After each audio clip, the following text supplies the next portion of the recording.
खरीप हंगामात ज्वारीचं पीक घेताना अनेक संकटांचा सामना शेतकऱ्यांना करावा लागतो। त्यामध्ये सर्वाधिक त्रास हा वन्य प्राण्यांचा होत असल्यानं खरीप हंगामातील ज्वारीचा पेरा जवळपास कमी झाल्यासारखा आहे। मात्र गेल्या 2 ते 3 वर्षांपासून शेतकरी रब्बी हंगामात ज्वारीची लागवड करून चांगल्या प्रकारचं उत्पादन घेत असल्याचं चित्र आहे। बाजारपेठेत योग्य भाव मिळाल्यास ज्वारीच्या पिकापासून चांगल्या प्रकारचं उत्पादन शेतकरी घेऊ शकतात। विष्णुरा येथील अशोकराव ठाकरे यांच्या शेतातील उन्हाळी ज्वारी बाबतीत आपण प्रत्यक्ष शेतकऱ्यांसोबत चर्चा करणार आहोत। या ठिकाणी त्यांनी 1 एकर जागेत ही ज्वारी लावली आहे। या ज्वारीपासून मिळणारं उत्पन्न, या ज्वारीकरिता करावी लागणारी मशागत, त्याचप्रमाणे या ज्वारीपासून शेतीलासुद्धा सुपीकता येते असं सांगितलं जाते। त्या बाबतीत आपण प्रत्यक्ष शेतकऱ्याजवळून या सर्व बाबी जाणून घेऊया। तुम्ही या ठिकाणी जे ज्वारी लावली, त्या ज्वारीची जात कोणती आहे? बियाणे हे ना अपर्णा सुवर्ण।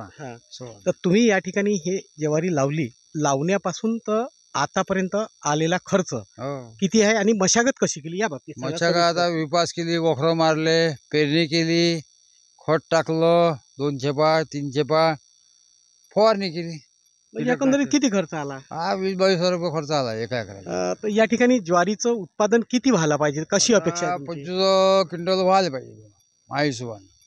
म्हणजे कंडिशन चांगला आहे, ज्वारी चांगली आहे, असं काही खराब नाही। ज्वारी पेरण्यापासून जे नियोजन केलं तुम्ही, त्याच्यात खत असेल किंवा पाणी असेल, पाण्याच्या पाळ्या किती दिल्या, या बाबतीत थोडं सविस्तर सांगा, म्हणजे तुमचा फायदा इतर शेतकऱ्यांना सुद्धा होईल।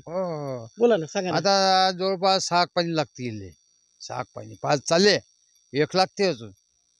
आता म्हणजे भरवले नाही तरी 1 पाहिजे, काही राहिले सुईले असं तसं भरून जातील।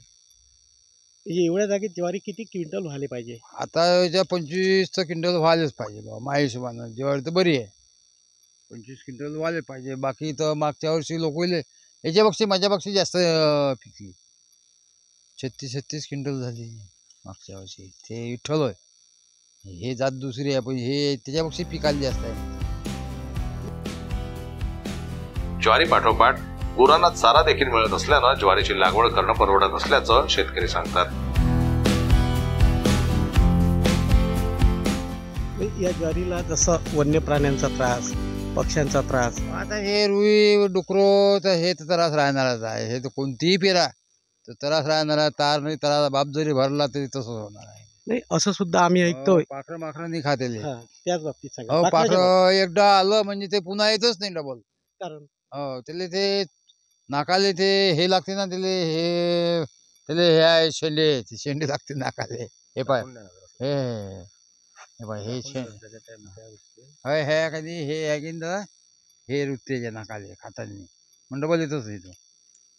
म्हणजे पक्ष्यापासून पूर्णपणे सुरक्षित आहे ज्वारी, सुरक्षित आहे। तर या ठिकाणी आपण या उन्हाळी ज्वारीच्या संगोपनाबाबतीत आणि उत्पादनाविषयी प्रत्यक्ष शेतकऱ्याजवळून जाणून घेतलं आहे। आपण पाहत राहा जनमत लाईव्ह न्यूज। मी सोमेश्वर शहाणे, कॅमेरामन मंगेश अळव यांच्यासह।